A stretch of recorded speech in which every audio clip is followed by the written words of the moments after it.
And how we operate, how we sleep, and how our brain works is we work in pulses. Okay.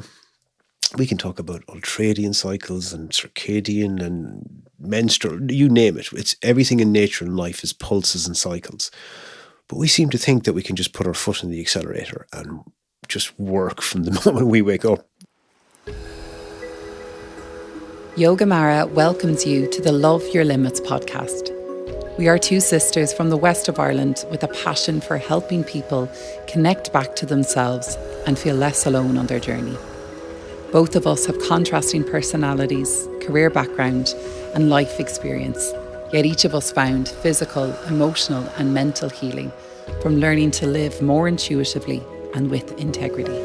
We will be sharing our own personal journeys alongside interviewing a wide range of health and wellness experts that will empower you to shed fear, self-doubt, and move into a place of self-love and confidence. It is time to put yourself first, create healthy boundaries, and learn to love your limits. Today on the Love Your Limits podcast, we have the fabulous Tom Coleman. Tom is a qualified health scientist and sleep coach. For over a decade, Tom has worked with elite and professional athletes, multinationals, and individuals on sleep, health, and performance. Tom speaks extensively on managing stress and performance. He also contributes to media, Newstalk, Today FM, and has contributed to research on sleep and is now launching Ireland's first dedicated sleep podcast.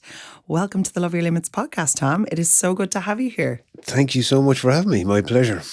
Can you give us just a little bit of a background into what led you to gain such a passion and wealth of knowledge around sleep and the importance sleep has on our overall health and well-being? Sure.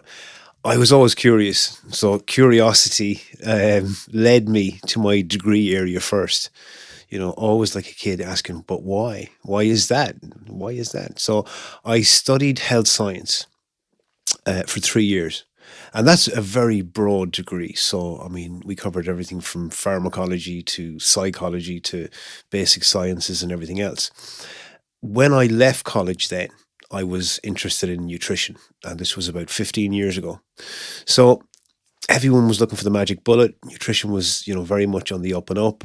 And I got into nutrition. From that, I quite quickly got to work with elite level athletes or pretty high level athletes.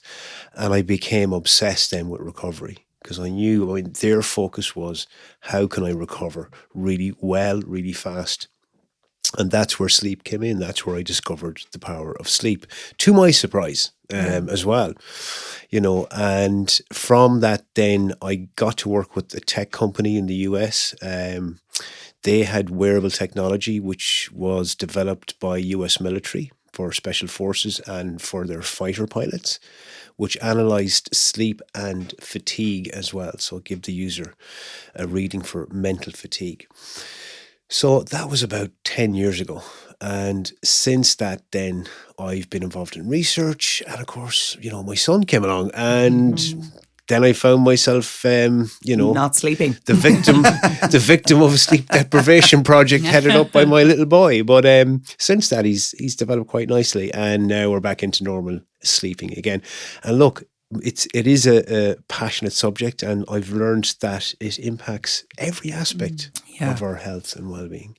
Yeah, that's one thing I kind of want to touch on because, you know, sleep is such a buzzword and I don't think a lot of us value the level of importance it has on our overall health and well-being. Can you kind of elaborate on that for us today? Like, why is it so important for us? What is the science behind it? Sure, absolutely. I mean, it's a question I get a lot. People might zone in on certain things like, is it good for fat loss? Is it good for mental health? Does it have anything to do with fertility? All of these things, the answer is yes, absolutely. And I've delved into the sort of mechanism of why and try and explain that to people. So when we sleep, we're in a state of adaptive inactivity, where adaptations happen to help us deal with the world and survive as a species, right? So this is the strategy we have chosen. So some of the things that happen: restoration, repair, resetting. And the way I describe it is, If you have to clean out your house or your car or your fridge, you have to decide what to keep, what to throw away, what to clean, what needs a good scrub, and this happens every night with your body and your brain. And it's absolutely essential. So just touching on one or two things, if we talk about growth hormone, talk about the physical repairs that happen, tissue repairs, muscle repairs. So most of your growth hormone secreted over 24 hours is secreted in slow wave deep sleep. Okay, about 70-75%. So if you're talking to guys about growth hormone, they're thinking muscles and all that. Absolutely, yeah. But growth hormone for all of us is like the elixir of life. That's where we get really good skin. It's because of growth hormone. That's just one sort of physical attribute. Our immunity is profoundly impacted. We want an appropriate immune response. So that's what mediates that is sleep. Sleep mediates the immune response. We restock, we make immune cells while we sleep. So all that physical stuff is happening. In the second half of the night is when all the psychological repair happens. Hugely important, because we know if we're sleep deprived, we're just cranky. I mean, we know with kids, they're cranky. Right? Emotional regulation goes out the window. Many things happen. The first thing that happens is lymphatic drainage. Your brain cleans itself while you sleep. And that's really important for our short, medium and long-term well-being. We dream, and fascinating stuff, I know. And the reason we dream is we rehearse threats that we have in our everyday life through dreaming, because it's a safe way to do it. So we have a virtual reality simulator in our mind that rehearses our threats, and that gives us this kind of reassurance that we can handle a problem or an issue. Our mood is impacted. We embed positive emotional experiences that we've had. And then in terms of getting rid of, well, if you've had a very stressful event, your brain disassociates that at night and gets rid of it. So if you're missing out, if you're not getting enough sleep, then you're missing out on all that psychological repair, neuroplasticity, learning, all that's happening in light sleep in the brain. So much going on from every kind of angle or attribute really that is positively impacted from getting enough quality sleep. I think the quality sleep is the word as well, because sometimes you can get a lot of hours of sleep, but you can still wake up completely exhausted or still look tired or feel drained. And it might be, I know my partner uses the Whoop band because he's an athlete. So they track their sleep, especially in the recovery side as well. Is there kind of like a fear that people would get nearly too driven to the data of the sleep rather than waking up and feeling it? I think, looking at recovery wise, you can get nearly too analytical with your sleep at some stages. Yeah, I see it a lot. Like people who have high achiever syndrome, right? They will wake up, checking to see if they're hitting their stats on their sleep at 3 o'clock in the morning, and they need to back away from it because the issue there is nocturnal secretion of cortisol, because we secrete cortisol like many hormones continuously over 24 hours. Now it should be peaking at morning time. It should be at its lowest at nighttime. And here's the thing: cortisol is anticipatory. Like think about if you have a flight or an important meeting the next day. How's your sleep? It's ruined because you're waking up. That's cortisol. So we're very sensitive. So if someone has this anticipatory kind of anxiety, they're going to start secreting cortisol at night to check to see if they're hitting their sleep numbers. They need to back away. Now I've worked with the gold standard of wearable tech. The accuracy of the data is questionable at some level when it goes into that very fine detail. Now, so I'd encourage people to track it, but not to obsess about it. Yeah. And I think if you're more that way inclined, maybe think twice about committing to it. Because I know even one of his teammates would have worn the Whoop, woken up, felt really good and refreshed, then checked his data and was like, oh, I didn't have a good sleep. I'm not recovered. And then automatically your mindset is, okay, you're actually not feeling good today. So then you start to feel that. Exactly. It's amazing. It's been researched. It can really ruin your day. Yeah. So take it with a pinch of salt. Yeah. I know from experience myself, like I would have had no trouble sleeping. I can sleep well. Great. I Lucky know. you. Lucky you. But my problem is sometimes I'll wake up after it could be 8 hours sleep and I will be exhausted or drained. And now it's not often, but it can happen. And yeah, I'm just wondering, when you mentioned and touched on mental fatigue, could that have something to do with it? Maybe, you know, we have so much stress. Yeah. People experience a lot of anxiety nowadays. Yeah. That obviously has an impact on our sleep and our quality of rest. It does. I mean, how deep are we going in the deeper phases? I mean, we should, there is really percentages that we should be spending about 25% of our time in REM sleep. We should be spending about 25% of our time in deep sleep and 50%, you know, in the other stages, primarily stage 2 sleep, shall we say. But quality is really important. Like sometimes people will wake up and feel really tired. Now, my measure is this. Like there's a few measures. So the measure is not how you feel immediately after waking, because in 10 years of working with people, like I've met 2 people who are like, I wake up and feel refreshed in the morning. It's like, no, most of us wake up and we're groggy because we have adenosine, the tiredness molecule, floating around the system. Yeah. How are you after 30 to 60 minutes? That's the kind of, and then are you experiencing sleepiness during the day? Those are the kind of questions to gauge then the quality and quantity of your sleep. Now, sometimes when you get a good long sleep, you feel more lethargic and more tired because the systems have shut down properly. Okay, so that makes like sense. that oversleeping kind of thing. If you slept too much, or you Well, know, you yeah, sleep in too I late. mean, there is too much, but then if you have missed out on sleep for 3 or 4 nights in a row, and then you sleep for 9 hours, you're still going to wake up tired. Yeah, It's like catching up. It's like as though one night isn't enough, for sure, and it's like as though the brain and body kind of know, and they let go and they allow you into that really deep sleep, and you get more of it maybe. And you know, the other issue I see a lot of is people who are wired and tired, stressed out. Right? Yeah. They have no problem with sleep onset. They'll fall asleep, but then they'll wake up. And sleep won't take away the feeling of fatigue. Yes. That feeling that people have, and you know, people who are very busy. And I see this with a lot of my clients. And a lot of my clients are female.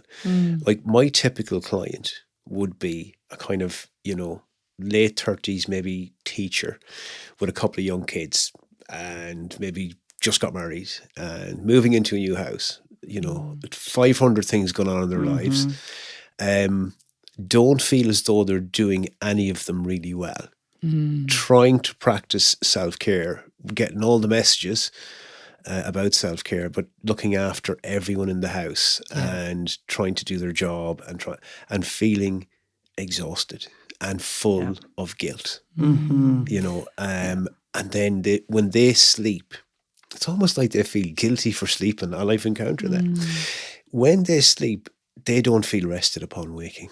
They're constantly tired, you know. And I think maybe self-care is the answer there. Maybe stepping back a little bit and prioritizing yourself for those people is huge. Because we would see that a lot from our experience on escapes in the past, on yoga escapes, and, you know, predominantly women coming on our escapes. And again, like that, we've encountered feelings of guilt, you know, feeling bad for leaving their kids at home for 2 or 3 nights. And we will have to remind them, because I know I suffer with guilt all the time. And I think as a mother, you know, you're trying to do every job 100%, and then you feel like you're failing at everything because you can't do it all. You know, if you're doing really well in something, you're going to be failing in something else. And that's the hard reality and truth. And it's, like you said, bringing in that self-care, the gentleness, the compassion, the kindness to yourself. And we would always use the analogy of the oxygen mask, you know, in the play. You know, you fill yourself up before you fill the child. And it's like that, when you're giving that self-care to yourself, you come back more rested, more present, more ready to tackle whatever the day gives you, you know? Yeah, and I think also, I mean, with the word compassion, sometimes that might be a harsh thing. It might be a boundary you have to set. Yes. Guilt is about control, really, when we think about it. But compassion is not always a soft thing with another person or ourselves. And I think a lot of the issues I see with sleep are down to boundary issues, you know, and when there's a family dynamic going on, it gets complicated pretty quick, you know, and it gets emotional pretty quick, and it gets all types of, you know, and then the tired brain isn't able to really think straight. Yeah, you think know, rationally, because you're not getting the sleep. That you makes know? sense, because I know, Such a knock-on even effect. I remember talking to the doctor before about CFS, chronic fatigue syndrome. Yeah. And the doctor said to me, it's majority of people that get this are yes people. You know, they'll say yes to everything. Yeah. There's no boundary. No problem. I'll do it. No problem. Yeah. You know, that it's just give. And then you're emptying your tank and you're left with nothing but fatigue. Yeah. So that really does make sense. Yeah. Yeah, and that's how we know the difference between tiredness and fatigue. When we Yes. sleep, Yeah. it should take away the tiredness. Now, once in a while, we'll have, you know, one of those days or one of those weekends where it doesn't, or we need more. Yeah. It could be an indicator for you. Yeah. Okay. Great. Do you have any helpful tips or tools? Let's say people that are struggling to either fall asleep or have that kind of disrupted sleep. Is there any type of ritual that you do before bed to help guarantee, or is it more your day-to-day life and how you have to look at the bigger picture? Or is there something to do that can kind of reset? Well, I suppose the first thing is to say, look, there's a lot to it. It's an up and down journey. It's not going to happen straight away. Yeah. Like, one of the key things I've learned about sleep is that people say, I tried this, tried that, didn't work. It worked for 2 days and then I was awake again. You know, but I mean, we're not like that with the gym, are we? Yeah. We don't go once or twice and go, well, sure, that didn't work. You know, but we're like that when we try things with sleep. So your sleep routine starts really from the moment you wake up. I mean, I've been described as a sleep coach. I don't go into the bedroom at night while people are sleeping saying, you're doing great there. Keep sleeping. Keep dreaming. Keep dreaming. More REM now. Come on, more REM. So what I do is I look at everything they do from the moment they wake up. You know, so that, like, straight away, getting outside, setting the clock, you know, with light, being active, like the tiredness molecule, adenosine, that puts you to sleep. That's a byproduct of energy production. So when we're expending energy, we're building the tiredness molecule, right? So physical activity is huge. And then, I suppose, not over-consuming caffeine, keeping a handle on stress is the most, I suppose, overlooked thing ever, because the same systems that control sleep control stress. So if we are not coming down on that continuum, then, like, many people arrive in bed absolutely wired and tired. Like, God, I got through the day, exhausted. Yeah. What day is today? Did I take out the bins? I forgot to take the chicken out of the freezer. You know, it's just like all this stuff going on. I can't sleep, you know? So it's like, remind yourself, because as a species, like, we're designed to be sociable in the evening. Yeah. The day, the 16 hours should be split up into 8 hours of activity, you know, the things that progress us, our lives and as a species, and then 8 hours where we're actually socializing and calming down, you know, not keeping your foot on the throttle to squeeze everything into the day. Yeah. So it's to kind of be aware of that. And then the ritual, you know, maybe a couple of hours, maybe set what I call the reverse snooze button on your phone to tell you to get off the social media, you know. And evening is a lovely time to do some yoga, to do some stretching, to do a bit of self-care, to do all of these things. Like, we look at the chemicals that control sleep, really. You know, we talk about, like, serotonin, like that feeling of I'm happy in the moment right now. So where do we get serotonin from? We get it from food, we get it from light, we get it from hugging our partner or our pet, right? We get it from yoga, we get it from exercise. So, like, are people including these activities? Like, they don't sound like difficult activities. No. They're all pleasurable. I mean, cuddle on the couch, hug a pet, you know, do some yoga, have a sauna. Because often I think some of the healthier things are, there's work, it's hard. Effort. These things aren't. These things are pleasurable to do, and you get the benefit. So build out your routine, and I'd say just before going to bed, then maybe do a mental exercise of letting go. Yeah, that's great advice. Sleep is the ultimate act of letting go Yes. of what I should have got done, what I didn't get to, what I have to do tomorrow. You know, so we need to let go of that. Letting go of that control as well. Yeah. I know, absolutely. Yeah. And I feel like in today's world, anyway, majority of people are in the achievement lane consistently. Yeah. So if I'm not being productive, then I'm actually not doing enough with my time. Yeah. And being productive could literally be, like you said, sitting down and having a cuddle on the couch or a cup of tea and relaxing. But by the whatever we've been fed, whether it's through social media and everything that we're seeing online and in the world, it's all about achieve. You've more, like in women in particular, like you've more rights now to work. So get out and work and do more and be better and reach the top. And there's always competition. There's always something else coming. So to be able to understand that the rest part is so important and is productive. And I think that's where our passion lies, is being able to show people the self-care is just as important as the self-achievement or whatever it is that you're setting yourself, because without the balance of both, you'll get burnt out. And it's to try and avoid it, you know? So being able, that was such a nice thing to say, like of all of those different things you can do that are so pleasurable. And it's like, why would you want to refrain from that? But I think, is it that, like, do you find even your clients you're dealing with, do you feel like that's something they're coming with, that it's like, but there's so much pressure on me, like I have to be the best wife, the best mother, the best colleague, sister, daughter, whatever it is. It's like that high achiever mindset. Oh no, absolutely. And you know, sometimes it actually nearly break down, you know, when I start asking them about themselves, really, you know, like they'll nearly start breaking down, and they have in the past broke down. Like, you know, when you start talking to them and saying, well, where do you come into this? Like, what about you? Who's looking out for you here?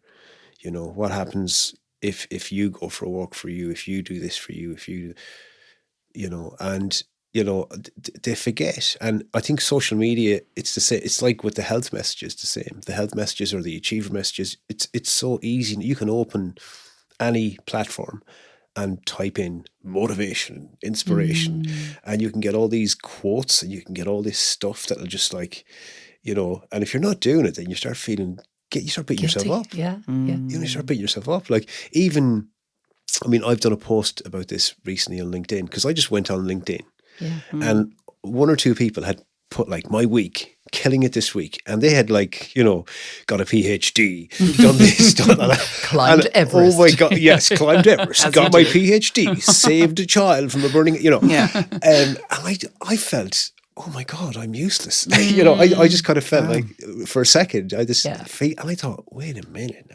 Sometimes getting out of bed in the morning is a success. Like, and I just remembered the weekend I had with my son on the beach, and to see, I got the most beautiful pictures of him chasing me with a bucket of water and the joy in his eyes. And I was like, that is more important to me than anything, to see that. And I actually done a post and I was like, here, in your face, you know. But I think the key there, what you mentioned there, is the fact that you were present with your son. And I think so many of us, because of the world we live in, the chaos, the overstimulation, the go, and trying to be everything to everyone, we're pulled in so many directions. And then we'll say, we don't have the time to do the sleep hygiene rituals. We don't have the time to have, you know, I've literally barely time to wash myself, you know. But I think it's really getting very honest with yourself and prioritizing that in order to help yourself down the line. You've talked about, I speak about the currencies of time, energy and presence. I love this. Yeah. Can you talk about that for us? You know, it's dawned to me, like, that, you know, we're in this, we've adapted this way of living where we're just so busy all the time, and people don't seem to have time to cram everything into the day. And the conveyor belt keeps coming, right? Work, the stress, the bills, the demands, the family, the relationship, you know, the project at work, the looming deadlines, the car. I mean, it just keeps coming, and people feel overwhelmed with the whole. They're overwhelmed and underjoyed Where's the joy in your life, right? So they've no time. Always on catch up. Energy. My energy, oh my God, my energy levels are down. I wish I had the energy levels I did in my 20s. Yeah. I see my 5-year-old, right, and the energy he has. And I think, well, if we all got 12 hours sleep a night, right? We'd all be great. If we were minded, he's minded all day, He's minded all day. So No the currencies of energy and time and presence. Presence, huge. Yeah, Gabor Mate says the greatest gift you can give your child is presence. Yeah. And it is to anyone at work. And you've seen people, I've seen people like this who pull out their phones while they're talking to you and go, I'm listening to you. Yeah, come on. And you just feel like, I would just literally walk away. Yeah. Yeah. So presence is huge. And huge. kids pick up on that so quickly. I mean, I remember watching a documentary around health and wellbeing, and there was a clip of a mother and a son, and she was rushing to get the bag packed, everything organised to go to the beach and spend the day with her son.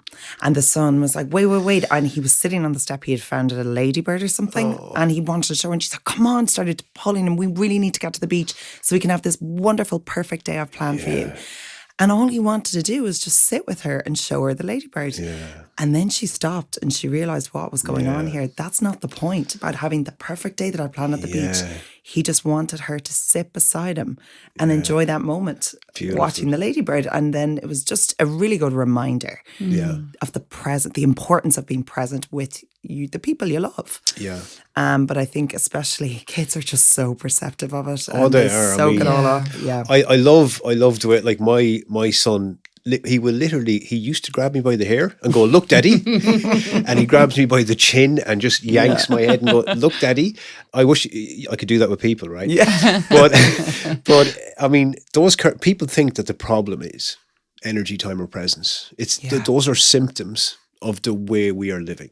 That we're not actually setting the boundaries, that we're not looking after our sleep, that we're not, that we're in our heads, that we're not in nature, in life, in our bodies, in our bodies with each other. Like you mentioned, burnout. Like the fastest way to bring someone back from burnout, scientifically proven, the fastest way is sit them with another person, other people. Really? And have them laugh and connect. Connection. Like that is scientifically proven as the fastest way to bring someone back from burnout. That's incredible. We're not doing it now. And how simple is that as well? How simple is that? Well, when you look at like these blue zones and you look at longevity. Correct. The main places the blue zone places, the granny and the granddad are living with the family. Yeah. In places like Italy, they're all living together. Community. They're connected. Right. They're not alone. There's no isolation. They're part of a community. They're part of the family. Yeah. So that plays a huge role in it. It does, yeah. Can you also talk to us a little bit about stress and anxiety? Because we see it so much in the industry we work in, and, people coming in our escapes, people are burned out. Now, there's a difference between the two. And would these be kind of the most common reasons clients would come to you for, sleep disturbances or trouble sleeping, or is there a mix or a factor of things that play a part? Yeah, it's funny because I get the worst cases first in my job.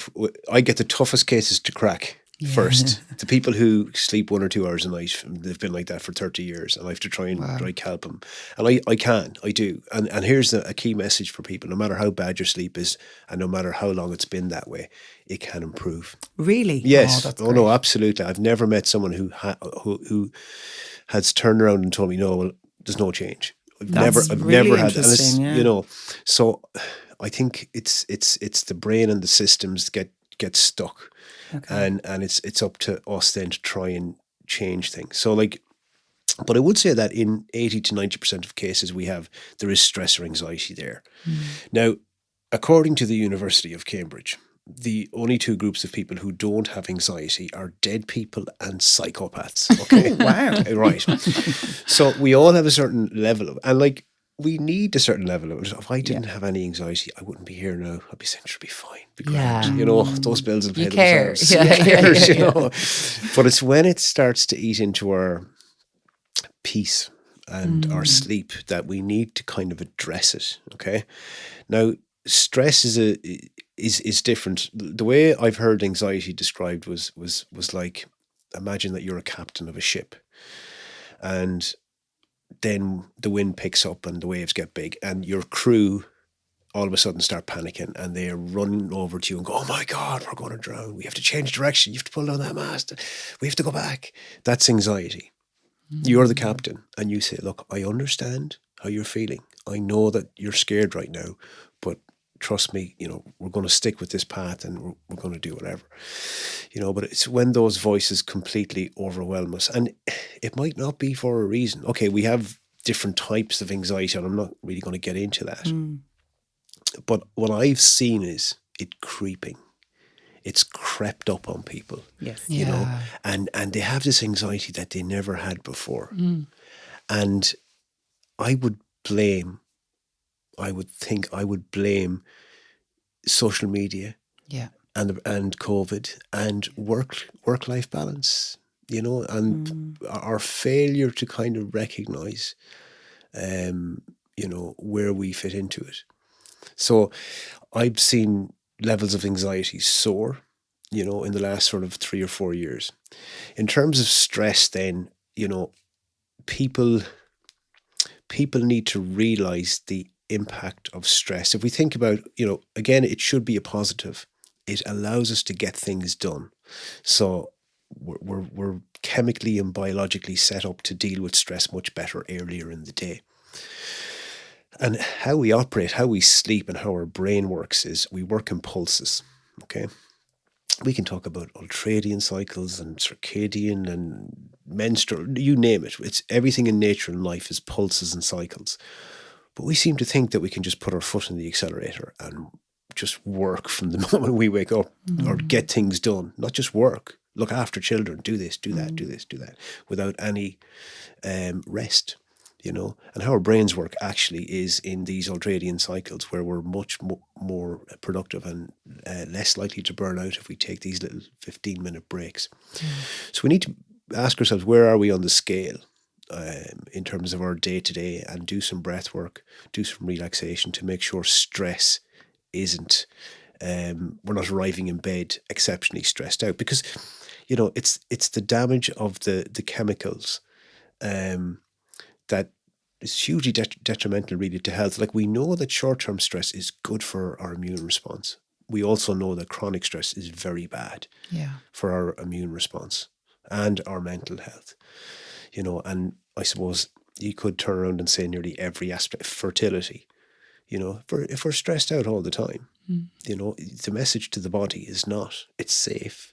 It dysregulates everything, doesn't it? It dysregulates everything. It's, and think about a lion or a tiger, and you see them completely chilled out, relaxed, playing with the cubs, eating, doing whatever, just complete. And then when they're switched on, they're really switched on. We fail to switch off.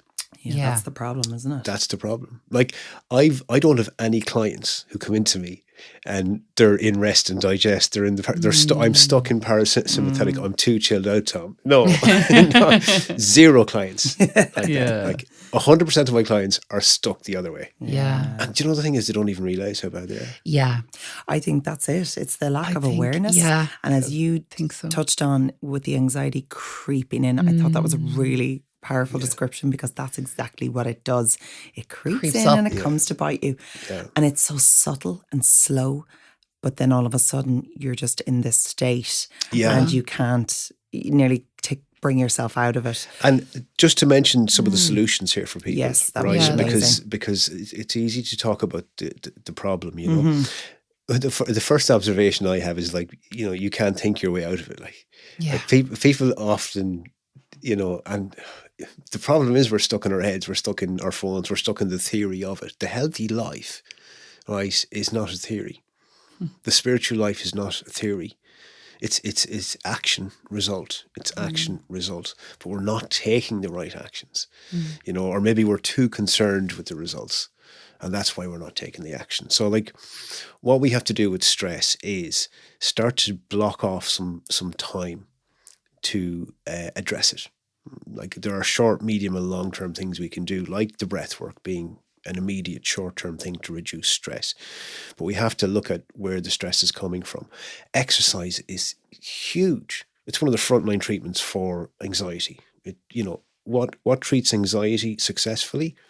Medication, exercise, both work within about 3 weeks. They start to work. And then the other thing is journaling. So it's a specific strategy from Dr. Paul Koik, who's one of the world's leading experts on anxiety. And he's done this with 300,000 people. So he's got them to ask themselves one question every night. What did I do today that was good for me? Wow. And you ask yourself that every night. And within 3 weeks, anxiety levels start to drop off at the same time as amazing. Yeah. So my dad said to me once, I'm not worried about the problem you have, I'm worried about the solution you're using. So, when it comes to the stress and the anxiety, I think we forget about the basics of movement. Yeah. Like you mentioned it earlier on, Rachel, about overstimulation. I can like, having spent 10 years in sleep and 15 years, as a health scientist, I can kind of boil it down to 3 things. We're not using our bodies for what they're designed their to intended do. purpose. Yeah. Like, if you had to find your food, right? If you want a chicken, to get up in the morning and chase the chicken, that'd be fun, wouldn't it? Right? If you had to go picking berries and whatever else, and then a bull comes in after you, I mean, we should be pushing and pulling and building, and we should be cold and hot and cuddling up by a fire, and like, your body is designed for that. Yeah. Right. So the body is not being worked as it should. The systems are overstimulated. The nervous system is completely overstimulated. Absolutely. Huge, massive issues, inflammatory issues. And the mind is out of control. The racing mind. People are, again, most of my clients, my mind is racing, and it's like as though it's outside of them. Yes. It's not part Separate, of them. It's like, yeah. well, this is just me. And, nothing's going to be done about that. So we have to try, and this is where the meditation, and that's another layer of sleep that people don't talk about, is the brainwave activity must drop down. We can talk about the supplements and the chemicals and all that, but brainwave activity must drop down. Yeah, I know with like anxiety, for me, when I experience high levels of anxiety, which I do, and have done a lot in the past, that it's just like, when I'm in that state, I have to move. I can't sit in it because I just know it'll make me worse, which is great that I crave that movement. And then I feel like I'm ready then to sit and meditate. I find it very difficult to go when I'm in that really high state of anxiety, just sit and meditate, because you nearly just feel worse. But with the movement and then the breathwork and meditation, I just like that. I feel like a new person. Yeah. I just feel like a new person after it. Chemically, your body's telling you to move. Yes. From a chemical perspective, because anxiety or stress, you're getting those chemicals that are things like cortisol and adrenaline and noradrenaline that are activating your system for movement. It creates a bias towards movement in your body. So you should be moving, but then after that, then that's the time. And that's what I mean about like kind of taking action rather than you kind of think your way out of it. Yeah. So action first. Yeah. And finding a balance as well between Totally. the movement and the stillness. Yeah. And I think that's what drew us to the practice of yoga, because that's what it embodies. Right. It's always like ground, arrive, be still, then move, build up your fire, build up your heat, and then come back down to Savasana. And like they a always say mountain. it's the most important pose is the last pose, where you have to lie in it. And that's one that most people struggle with. It's funny, it's like they can do a headstand, but to lie down and just enjoy relaxing, no. Yeah. It's the mind. It's all back to that and that mind-body connection. So it's we've lost that ability to do nothing. To do the art of doing nothing. Do nothing. So hard. One of the great expressions I heard from Buddhism is, what is it about boredom that we're missing? We're not bored enough. We're not. I don't think as a society we experience boredom half enough as we should. We don't. There's no problem with being bored. We're too stimulated. But boredom is viewed as useless. Yes. Yeah, negative. And a negative. Whereas it's actually not. And we talked about children earlier on. It's fertile ground for creativity. Boredom. Yes. Absolutely, yeah. That's so And the true. word balance, because you guys practice what you preach, I'm not going to pull you on balance, right? Because No, please do. it is something which is used as an excuse for people. I feel like most people who say balance to me are holding a glass of wine. I believe in the word balance, and I go, are you living your life in a balanced manner? Are you breathing right? Are you sitting right? Are you eating right? Are you moving enough? Are Yeah. you sleeping right? Are you all out of balance? And now you're telling me about balance when I ask you to go outside that. Yes. When I ask you to push yourself physically, or when I ask you to do a cold water, I don't like that. I feel people are too much, I think, sometimes. But see, this is where we have to watch ourselves. Yeah. And this is where the compassion thing comes back in. When do I need to be more compassionate with myself, i.e. harder maybe, or softer? Yeah. And it's, I think the And strength and that's- softness come into both. Yeah. And I think it's important to, when do I need a bit of tough love? yeah. And when do I need to just pull back and say, listen to your body and rest? And Yeah. that's, I think that comes down to the person as well. It's And the awareness. exactly. Awareness, Back self-awareness. to that Yeah. mindfulness side of it as well. It's like, if you don't know what, like, if you can't connect to like what your body is craving, Yeah. then you'll never be able to give it what it needs. Yeah. So if you have that disconnect from mind and body, then how are you ever going to be able to serve yourself in the right way? Yeah. And you can, like that, you can convince yourself, well, I'm comparing now to others. I saw that Yeah. yoga girl or this person or that person do that, so I'll do that. Yeah. But it's like everyone's different, everyone's individual. Everyone is so individual, and only you know your Only journey. you know, exactly, yeah. So important. Yeah. Yeah. Yeah, absolutely. Can I ask you about sleep apnea? A lot of people I've heard of are experiencing sleep apnea, and majority of people that I know that have it are a little bit older, and they have these machines, Yeah. and which are not very pleasant to use at night. What about like the signs and symptoms of someone that thinks they might have sleep apnea? And is there an alternative to wearing those machines at night? Okay, so sleep apnea is where the airways become completely blocked at night. So if we look at snoring first, snoring is a partial blockage, and the air is being forced through the tissues of the throat, and it vibrates. That's snoring. Sleep apnea is where the airway closes completely. So at night when we sleep, the tissues and the muscles relax in the throat and the neck, and often they sink back, and the airway then becomes blocked. And as people fall into sleep, the airways block, and a message is sent to the brain to breathe again, and they suddenly kind of wake up. But often they don't actually wake up. They will just go back to breathing again, and it's the partner that observes them. So there's a test online called the Stop Bang test. It's a series of questions, and the O is observed. Has somebody observed you stopping breathing or having difficulty breathing? Because often they don't know themselves, and sleep apnea is something which can really impact your health, your blood pressure, cardiovascular disease, type 1 diabetes. All of that can be profoundly impacted by sleep apnea. Many people have it, don't know they have it.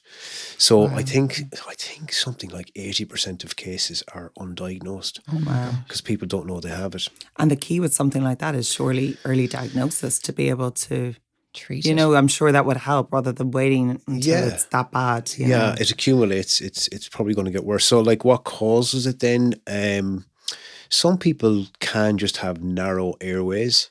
Later in life, we tend to store fat more in the neck. Women catch up on men when they hit menopause. Men are more prone to it.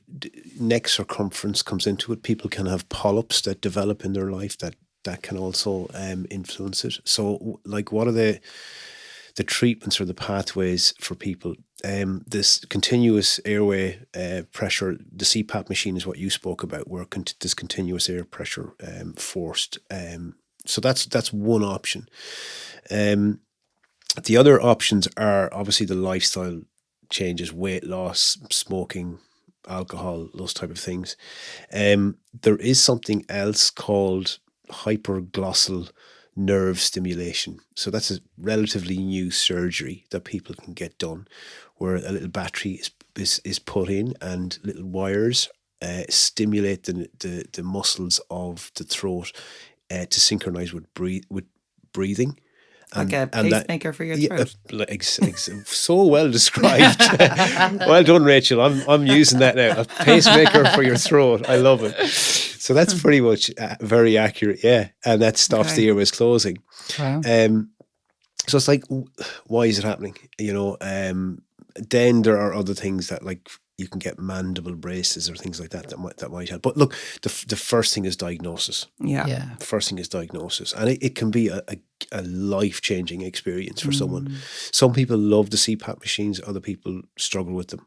But diagnosis first, that's really important. And would something like sleep apnea feed like anxiety levels and stress? Absolutely. Or would that have an impact on your day, you know? It has an impact on your physical well-being and your mental well-being. You don't feel rested. People often wake up with headaches. So like that's another kind of indication. Are you waking up? Do you have daytime sleepiness? Have you got headaches? Dry mouth, like all of these little symptoms. But if people want to check it out, there's lots of information online. And the Stop Bang test is your first port to call, really. And then discuss with your GP, because you will have to get diagnosed. You will have to go on a sleep study and get wired up. Okay, for an official diagnosis. Yeah. Thank you so much.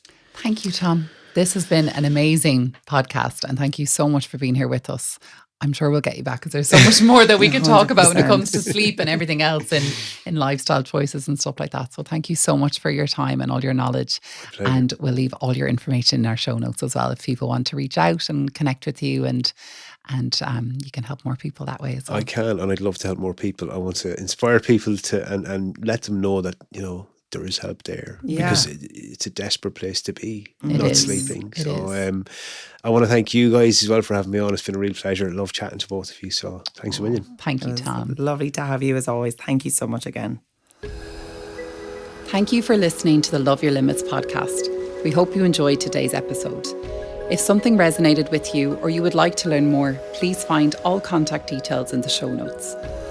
We are also delighted to offer our listeners 1 month free access to Yogamara on demand. Use the code LOVEYOURLIMITS at sign up to watchyogamara.com. And remember, learning to love your limits is an act of self-care and self-love.